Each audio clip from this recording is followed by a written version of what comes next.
Hello friends, how are you? તો આપણે last લેક્ચરમાં પાયાની ભૌતિક રાશિઓ, તેમના એકમો અને તેમાંથી ઉપજાવેલા એકમોનો અભ્યાસ કરી ગયા. ઓકે, તો આજના લેક્ચરમાં આપણે રાસાયણિક પ્રક્રિયાઓ જે થાય છે, બરાબર, કે જે રાસાયણિક પ્રક્રિયાઓ થાય છે એમના માટેના અમુક નિયમો બનાવેલા છે. એ નિયમોનો આપણે અભ્યાસ કરીશું. તો એમાં ફર્સ્ટ નિયમ દળ સંચયનો નિયમ. ઓકે, તો દળ સંચયના નિયમ કોણે આપેલો હતો? તો એમના શોધક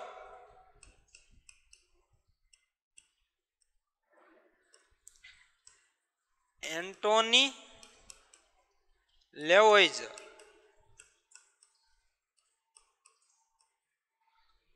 ઓકે, તો એમના શોધક હતા એન્ટોની લેવોઇઝર.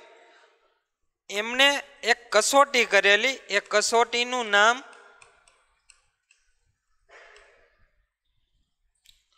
લેન્ડોલ્ટ. એન્ટોની લેવોઇઝરે જે કસોટી કરેલી, જેમના ઉપરથી આ નિયમ આપ્યો, એમનું એ કસોટીનું નામ હતું લેન્ડોલ્ટ કસોટી. ઓકે, તો એ નિયમ ખરેખર શું હતો, એ શું કહેવા માંગે? એમણે એવું કીધું કે કોઈ પણ રાસાયણિક પ્રક્રિયા દરમિયાન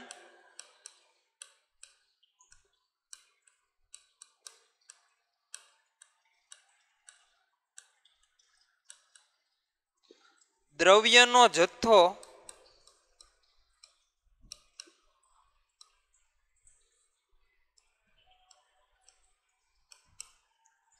અચળ રહે છે.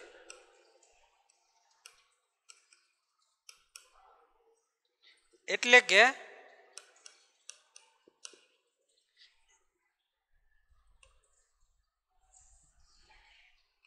એમનું સર્જન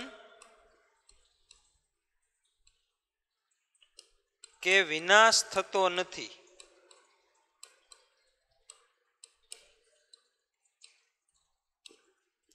તો એમણે જે કસોટી ઉપરથી તારવ્યું કે કોઈ પણ રાસાયણિક પ્રક્રિયા દરમિયાન દ્રવ્યનો જથ્થો અચળ રહે છે.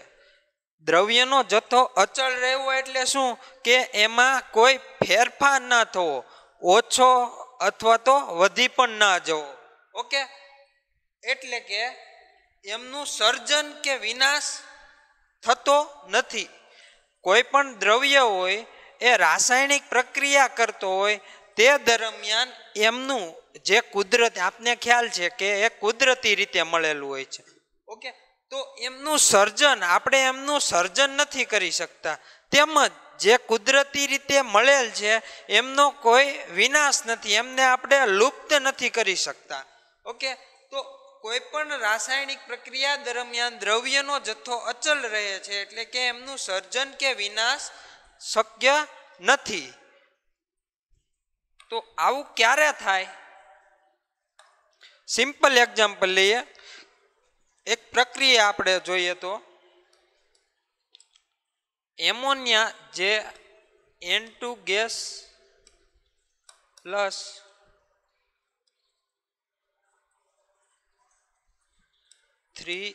H2 gas will give us 2NH3 gas. Okay, તો આ નિયમ આપણે આ રાસાયણિક પ્રક્રિયા પર લાગુ પાડવો છે, બરાબર. તો શું થશે કે જે નાઇટ્રોજન છે, જે નાઇટ્રોજન, એમનો આપણે દળ જોઈએ તો કેટલું થશે? 28 ગ્રામ થશે. હાઇડ્રોજનનું કેટલું થશે? 6 ગ્રામ. તેમજ આમનું 14, 70, 34.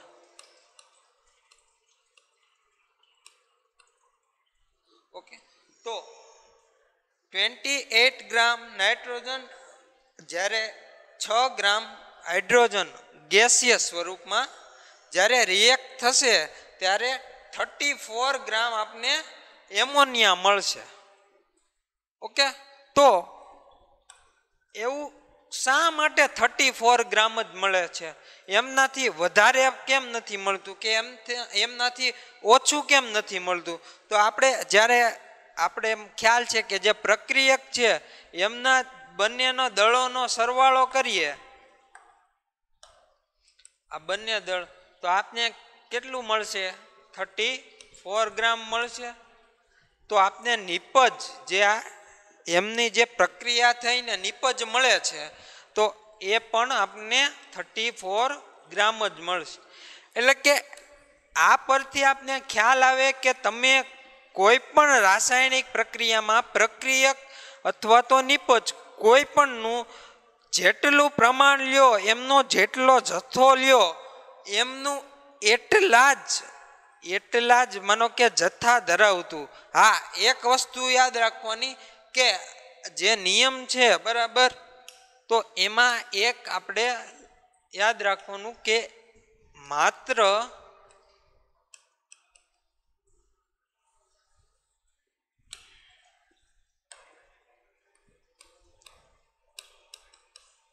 એક સ્વરૂપમાંથી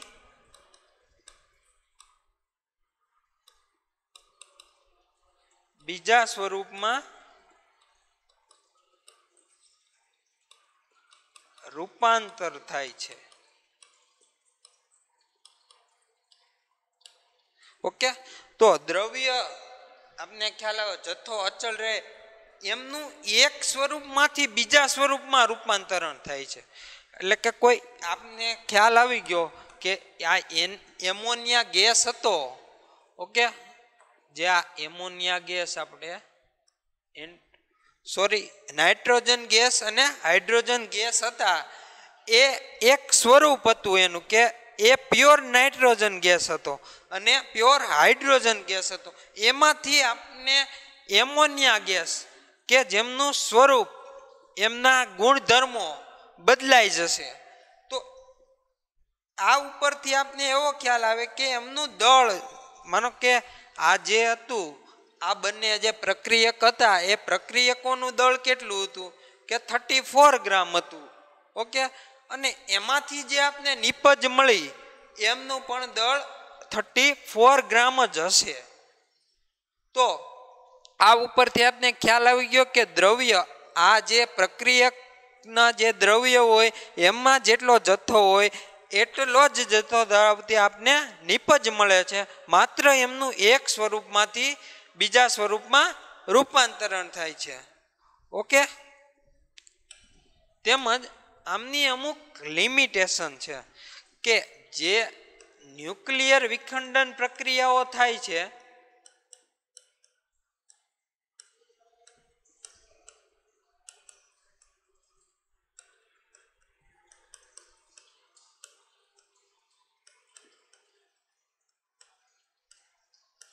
તેમાં આ નિયમ લાગુ પડતો નથી.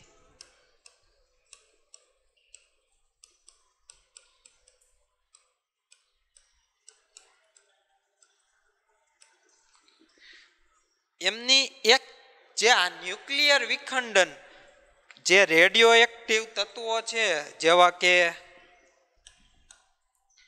યુરેનિયમ, થોરિયમ, આવા જે તત્વો છે એમની જ્યારે ન્યુક્લિયર વિખંડન એ પ્રક્રિયાઓ થતી હોય ત્યારે આપણે દળ સંચયનો નિયમ લાગુ પાડી શકતા નથી.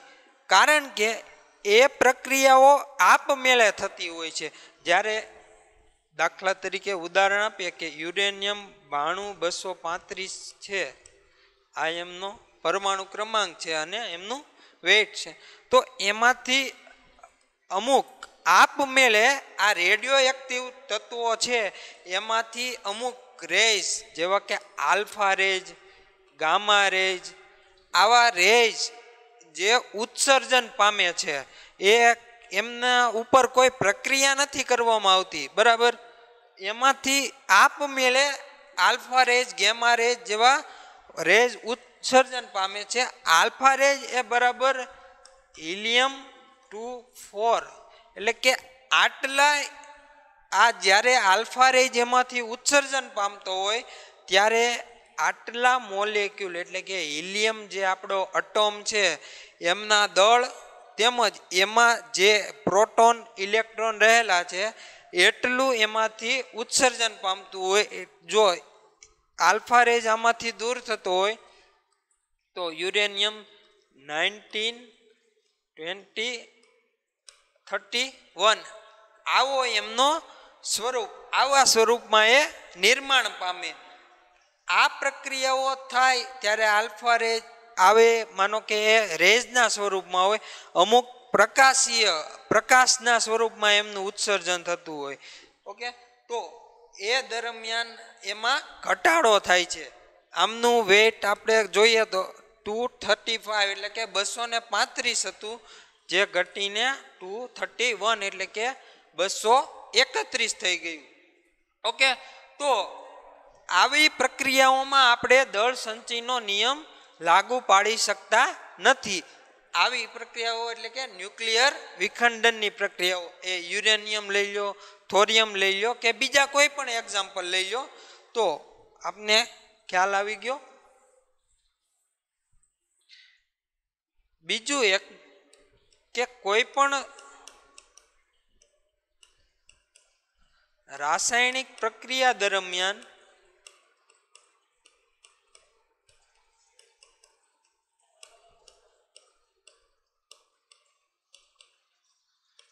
જો પ્રકાશ અથવા ઉષ્મા ઉર્જાનું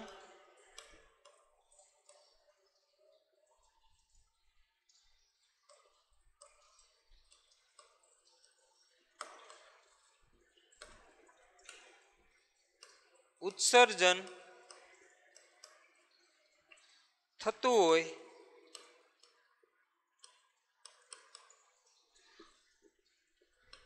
તો આ નિયમ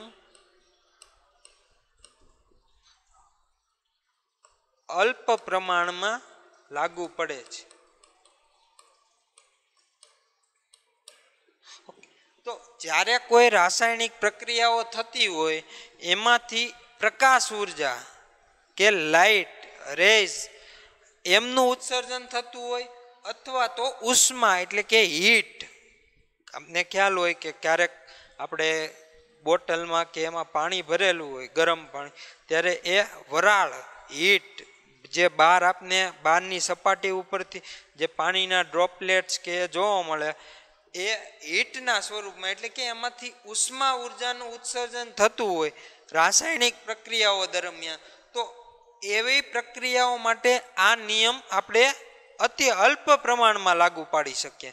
કારણ કે જો એમાંથી ઉષ્મા પ્રકાશ આપણે જોઈ ગયા કે આલ્ફા રેઝ ગેમા રેઝ એમનું ઉત્સર્જન થતું હોય તો આપણે જે ફર્સ્ટ પ્રક્રિયા જોઈ ગયા કે 34 ગ્રામ નાઇટ્રોજન અને હાઇડ્રોજન બંનેના પ્રક્રિયક લઈને આપણે 34 ગ્રામ એમોનિયા મેળવી શકીએ. તો આપણે નીચે ને કે જે પ્રકાશ કે ઉષ્મા ઉર્જાનું જ્યારે ઉત્સર્જન થતું હોય તો એવી પ્રક્રિયાઓમાં ઉષ્માના લીધે એમનો કોઈ ચોક્કસ દળમાં ઘટાડો થતો હોય, એમાં કોઈ પણ માનો કે લિક્વિડ હોય તો એમના કદમાં ઘટાડો થતો હોય, તો એવો નિયમ આ નિયમ એવી પ્રક્રિયાઓ માટે આપણે અતિ અલ્પ પ્રમાણમાં લાગુ પાડી શકીએ. જ્યારે આવી કે જે ચોક્કસ આમાંથી આટલું જ બને તો એવી પ્રક્રિયાઓને આપણે દળ સંચયનો નિયમ લાગુ પાડી શકાય છે. ઓકે, તો આ થઈ આપણા ફર્સ્ટ લો, દળ સંચયનો નિયમ. ઓકે, તો આમની ઉપરથી ઘણા MCQ પૂછી શકાય જે આપણે આગળ નેક્સ્ટમાં સોલ્વ કરીશું. હવે નેક્સ્ટ સેકન્ડ લો,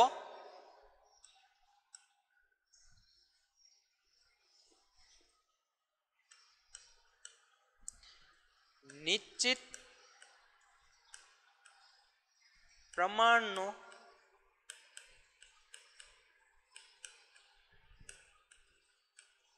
નિયમ અથવા તો આપણે એને નિશ્ચિત સંરચના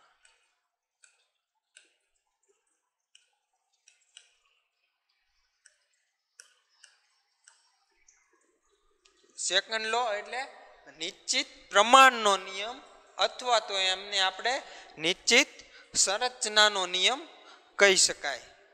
તો એ નિયમના શોધક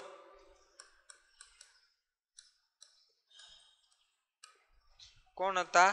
તો કે જોસેફ પ્રાઉસ્ટ.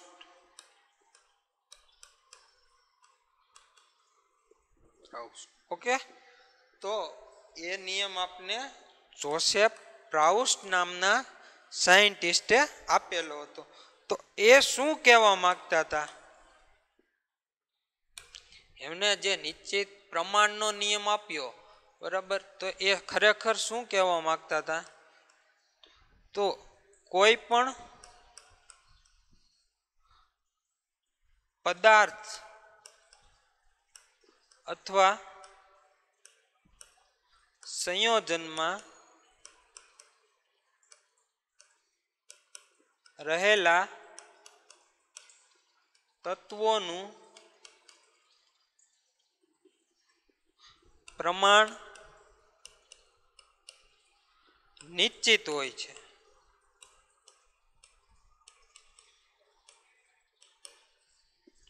ઓકે, તો એમણે એવું કીધેલું કે કોઈ પણ પદાર્થ તમે રાસાયણિક પ્રક્રિયા કરાવો તો પણ ભલે અથવા તો ન કરાવો પણ તો પણ ભલે, કોઈ પણ પદાર્થ અથવા તો જે સંયોજન છે એમાં રહેલા તત્વો, જે તત્વો એમના જે મૂળ બંધારણીય ઘટકો છે એ ઘટકોનું પ્રમાણ નિશ્ચિત હોય છે, એટલે કે ચોક્કસ હોય છે.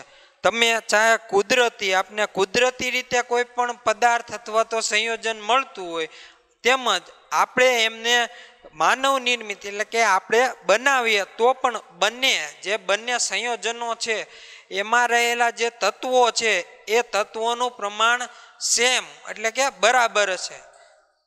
તો એમને એક પ્રયોગ કરેલો,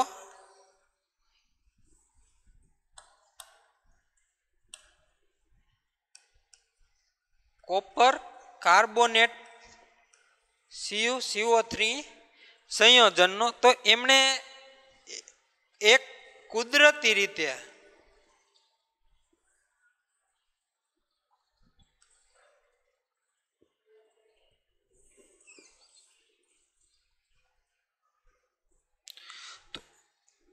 કોપર કાર્બોનેટ એમને કુદરત જે આપને કુદરતી રીતે મળેલ આવે છે એમનું એક સંયોજન લીધું અથવા તો એમનો જથ્થો લીધો, તેમજ પોતે એક માનવ નિર્મિત એટલે કે ઉપજાવેલો એવો CuCO3 લીધો.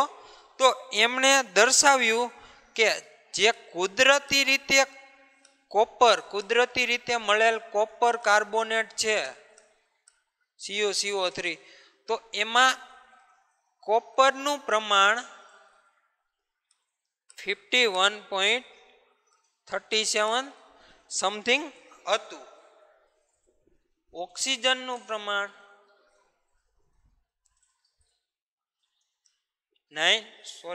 કાર્બનનું પ્રમાણ 9 સમથિંગ હતું, 71. ઓકે, તો એમણે એવું તારવ્યું કે કોપર કાર્બોનેટમાં કોપરનું જે માનો કે પ્રમાણ હતું એમના ગ્રામ હતા અથવા તો એ જે ટકાવારીમાં મળતું હતું એ આટલું હતું. તેમજ એમણે જે માનવ નિર્મિત કૃત્રિમ એ કોપર કાર્બોનેટનું પ્રમાણ લીધું, એમાં એમને ચેક કર્યું તો એ આમના જેવું જ, બરાબર, આમના જેવું જ એમનું પ્રમાણ કે એમાં કોપર એટલા જ પ્રમાણમાં હતો, કાર્બન પણ એટલા જ પ્રમાણમાં હતો અને ઓક્સિજન પણ એટલા જ પ્રમાણમાં હતો. ઓકે, તો આ ઉપરથી આપને ખ્યાલ આવે કે તમે કોઈ પણ કુદરતી રીતે સંશ્લેષિત કરો કે કુદરતી રીતે આપને મળેલ છે કોઈ પણ સંયોજન છે કે કોઈ પણ પદાર્થ છે, તેમજ આપણે માનવ નિર્મિત એમનું સર્જન કરીને તમે એમને બનાવો તો એ બંને ઘટક, એમાં રહેલા ઘટકો, એમાં રહેલા તત્વો, એમનું જે પ્રમાણ હશે એ સેમ જ રહે છે. એટલે આ નિયમ પરથી આપણે એવું સાબિત કરી શકીએ કે કોઈ પણ તમે લઈ લો, દાખલા તરીકે કોઈ પણ માનવ નિર્મિત કે કુદરત, એમાં રહેલા એ ઘટક તત્વોનું પ્રમાણ ચોક્કસ હોય છે, એ બદલાતું નથી. તમે એને ચાહે કોઈ રીતે બીજી કોઈ મેથડથી એમની પ્રક્રિયા કરીને એમને મેળવો તો પણ ભલે, કે કોઈ પણ વેરિયસ જુદી જુદી પ્રક્રિયાઓથી મેળવો, છેલ્લે એ જે સંયોજન આપને મળશે એમાં રહેલા તત્વોનું પ્રમાણ એ સેમ જ રહેશે. બીજું એક એક્ઝામ્પલ જોઈએ.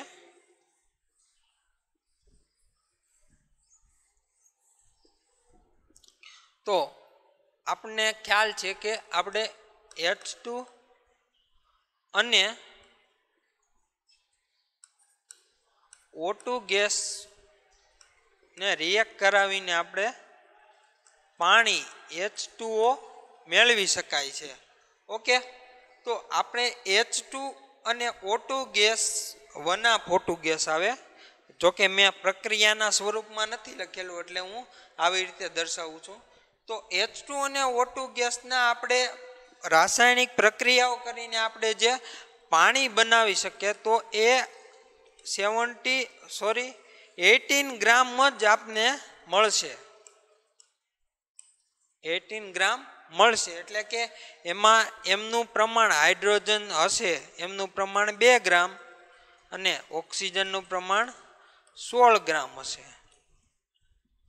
જો તમે હાઇડ્રોજન અને ઓક્સિજન બંને વચ્ચે પ્રક્રિયા કરાવીને તમે જે H2O પાણીનો મોલેક્યુલ બનાવો, સંયોજન બનાવો છો, એમાં 18 ગ્રામ એટલે કે એમનું ટોટલ વેટ 18 ગ્રામ થશે. એમાં રહેલ હાઇડ્રોજનનું પ્રમાણ 2 ગ્રામ તેમજ ઓક્સિજનનું પ્રમાણ 16 ગ્રામ.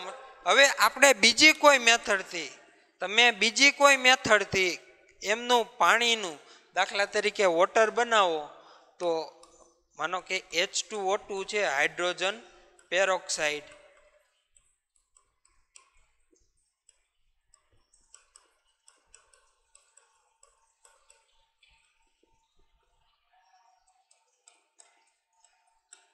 જો હાઇડ્રોજન પેરોક્સાઇડનો આપણે વિઘટન પ્રક્રિયા કરવામાં આવે એ આપણે આગળ જો, પણ અત્યારે ખાલી ખ્યાલ આપી દો કે હાઇડ્રોજન H2O2 હાઇડ્રોજન પેરોક્સાઇડનો આપણે વિઘટન કરીએ તો એમાંથી પણ આપણને H2O જ મળે છે, એટલે કે પાણીનો મોલેક્યુલ છૂટો પડે છે હાઇડ્રોજન પેરોક્સાઇડના વિઘટન.